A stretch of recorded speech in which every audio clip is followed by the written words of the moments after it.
Chapter 15, Other Questions. The state of divine unity is very difficult, if not impossible, to describe in words.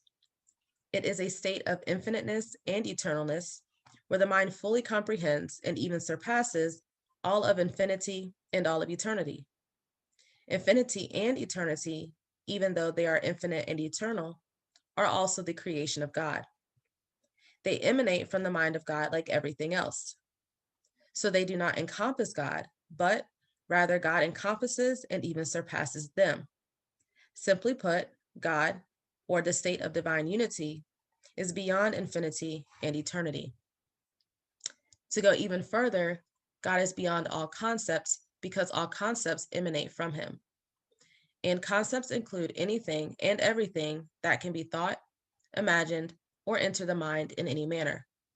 Therefore, divine unity is that which is unutterable and unimaginable and gives rise to everything utterable and imaginable. To totally understand what this means, what it means to be full God, one has to be full God. It is simply not possible to understand it outside the state of divine unity. Maybe a crude example will help to make this clearer. Let us say you are at the top of a high building where you can see the whole city.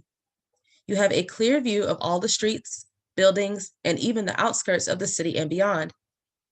As soon as you descend back to street level, you no longer have this comprehensive view. You are now able to see only individual streets, buildings, etc., as far as your vision can go. To get a full comprehensive view of the entire city again, you have to climb to the top of that tallest building once more. But note, even though at street level you cannot see the comprehensive view, once you have seen it, you have the memory of it in your mind wherever you may be at street level. The same is true with the state of divine unity. Once you have experienced it, when you are separated from it, you still remember what eternity and infinity are. You are not able to fully explain them with words, but the memory of them remains clear in your mind. The memory that when you were in that state, you are beyond infinity and eternity remains with you forever, even after you are separated from the state of divine unity. Brother Blackroots, what is the significance of the speed of the earth around the sun being that it is the number of the beast, 66,666 miles per hour? There is no significance. It turned out that way because it is calculated using the modern calendar and time measurement, which has 24 hours in a day, instead of the ancient calendar, which only has 10 hours in a day. Moreover, the modern mile is a bit off compared to the ancient mile. The ancient mile is a bit shorter than the modern mile. It is approximately 86% of the modern mile, exactly 86.2431623%. So if we use the ancient calendar time measurement of 10 hours in one day instead of 24 hours per day and corrected the modern mile by multiplying it by the 0.862, then we can recalculate the speed of Earth as follows: 66,666 miles per hour times 24 hours divided by 10 hours times the 0.862, and we get approximately 137,987.6797 miles per hour. That is ancient miles per ancient hour. In 1 year, or 365.25 days, as the Earth makes a full circle around the sun, it will cover a total distance of 137,987.6797 miles per hour times 10 hours per day times 365.25 days per year equals 504 million miles.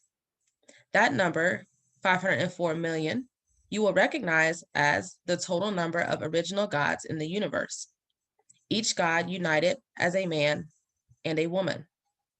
When the gods separate and incarnate as man and woman, the number is 2 times 504 million, which equals 1,000,000,008,000,000. So every 2-year cycle, the Earth moves around the sun at a distance of 1,000,008,000,000 ancient miles. Peace, Brother Blackroots. I hope I'm not being disrespectful with this question, but I have been wondering about it ever since I met you. Does the initiation bestow you with supernatural powers that you can use, like materializing or changing objects, etc., etc.? Greetings, brother. There is no disrespect, my beloved brother. I know this question has been haunting you for a long time, and I knew sooner or later you were going to ask. I also know the real reason you ask is because you want to know whether you personally would gain supernatural powers if you were to be initiated. So do not feel any need to apologize. This is a legitimate question that comes into everyone's mind who thinks about initiation. I will answer this way. The true purpose of all initiation is to bring you closer to your first self. With every ritual you perform successfully, you increase your ability to get into even closer communion with your higher self. The higher self is all powerful and all knowing. The final goal, of course, is to become one with him or her. Now, along the way, there may be certain powers that you inherit from your first self, and such powers have been used by initiates in the past and present in front of other people. In my case, I have never felt the need to demonstrate any supernatural powers. You may find this unusual, but you see, when I first experienced what it is like to be in close communion with my first self, the desire to have this communion became a permanent reality. It was so overwhelming to me that it overshadowed all other desires I had before, including everything I had heard about initiation, even the desire to have so-called supernatural powers. They simply lost their importance to me. I realized from that moment on that if I could become one with the first self, or at the very least be able to hear the first self at all times, that would be the culmination of all my spiritual yearnings. For me, it would be the answer to everything. And so all those thoughts I had before about what initiation is all about and the desires to do miraculous things and so on were wiped away and replaced by this one desire to unite with my first self. Ever since my very first major ritual, I have had no other desire go above this one. Now, this does not mean there is anything wrong with being able to perform miracles, etc. Everyone's destiny is different. Your higher self may lead you along a path where such things are necessary in the course of your spiritual growth. With me, I simply became obsessed with the desire to be just like my first self, and all other things became secondary. I know that if and when I achieve that final goal, then everything will be possible for me. The first self is the fulfillment of all possibilities. So you see, I do not attach that much importance to miracles.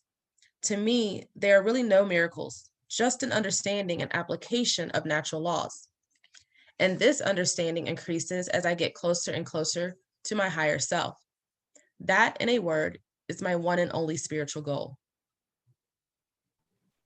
Brother, are there any women that have been resurrected like the Messiahs? Yes, my sister, there have been many. Mary Magdalene resurrected soon after Jesus. She is his soulmate. All the men in ancient times that have resurrected, their soulmates have also resurrected. See, all these men had very powerful women working with them when they were alive on earth. But these women are hardly ever mentioned at all because we live in an extremely patriarchal society where people think that only men are important. The fact of the matter is that none of these men would have completed their mission without their women by their side. If we are going to resurrect in perfect bodies anyway, when the judges increase the population, why do we need to fast and meditate, etc.? It's important to work on ourselves inside and out in order that we may be able to resurrect consciously while still living.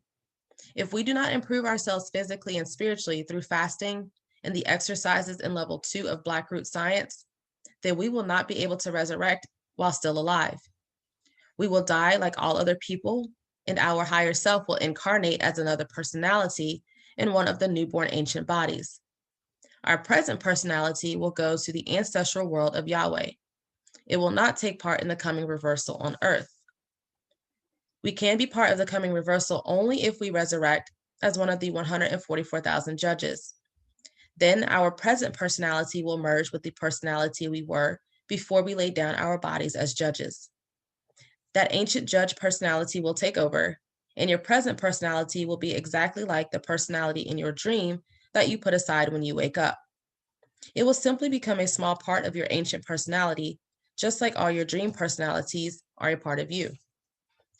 So, this entire lifetime will seem like a dream as we wake up into the true reality of our ancient bodies, exactly like someone who fell asleep, had a long dream, then woke up.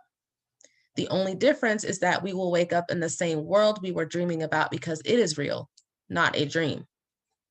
The only way we can achieve this is if we fast to get our body in a healthy condition and do the memory exercises to get our minds ready for the conscious resurrection that will make us one of the 144,000.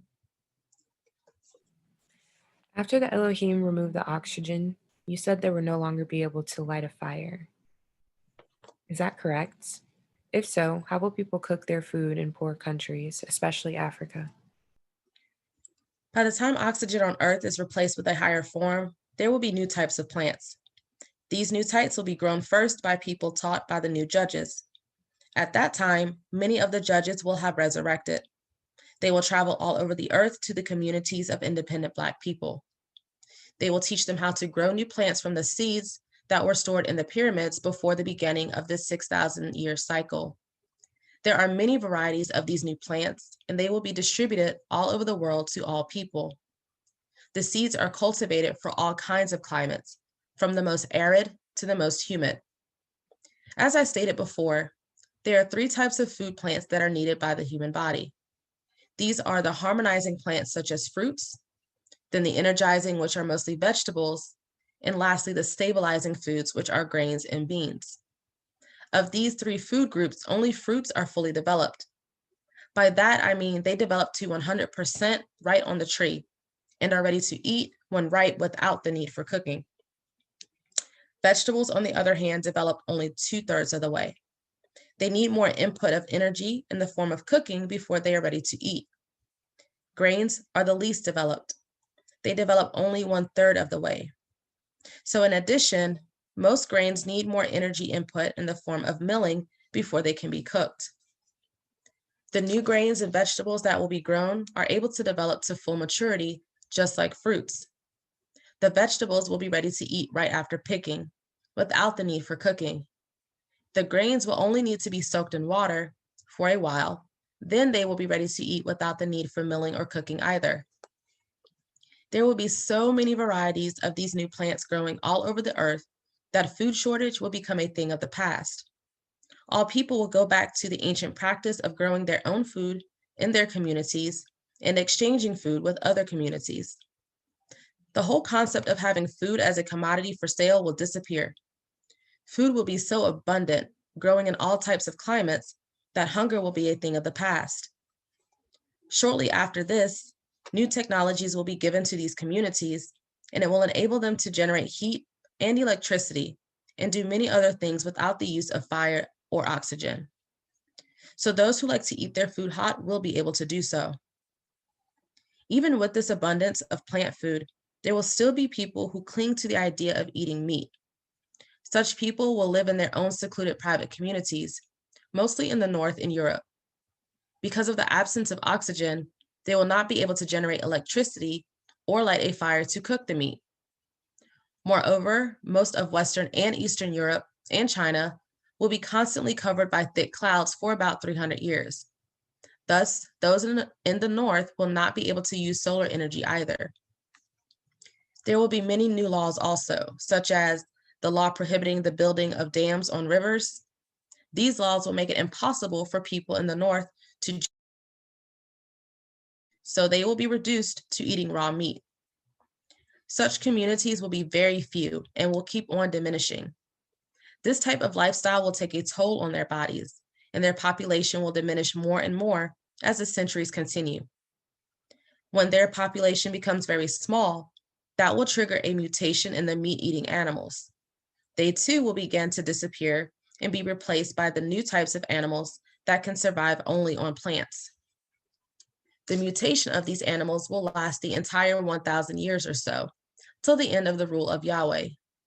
At the end, there will not be any more animals that prey on other animals or eat meat, except microscopic animalcules. One more thing. Is it true that the extraterrestrials have attempted to wage war against the Elohim? There are some legends that I've come across that suggest they did. When you think about it, how can the ETs or anyone for that matter fight with the Elohim? The Elohim are God in this age.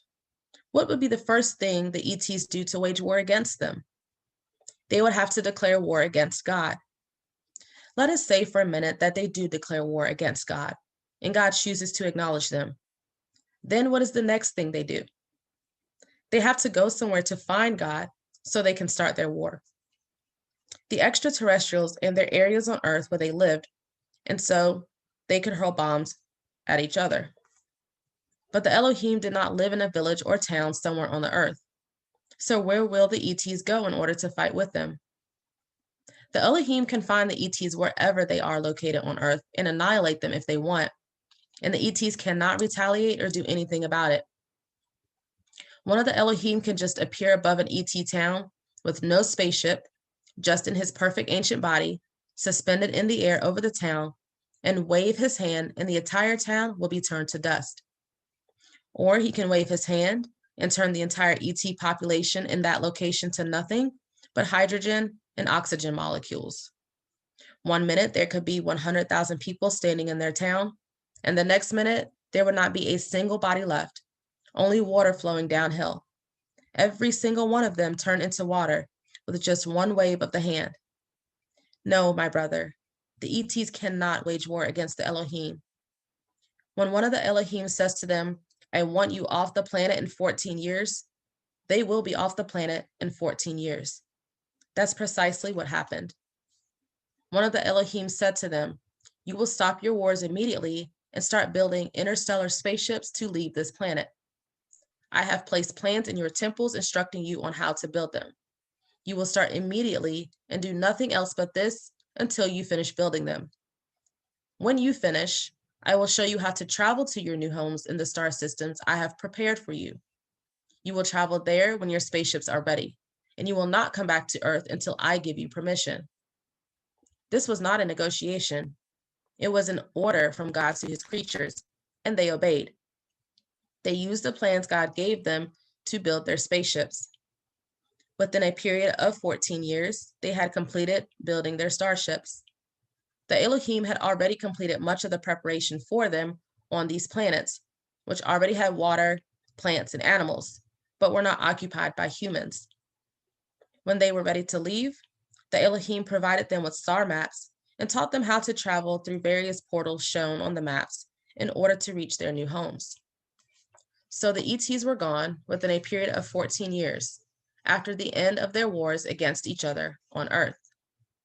After reaching their new homes, they promptly resumed their wars with one another, but those also ended very quickly when they all developed the technology to totally destroy each other. The only ones left on Earth were the Anunnaki, who were allowed to remain for another 200 years, after which they were also ordered to leave.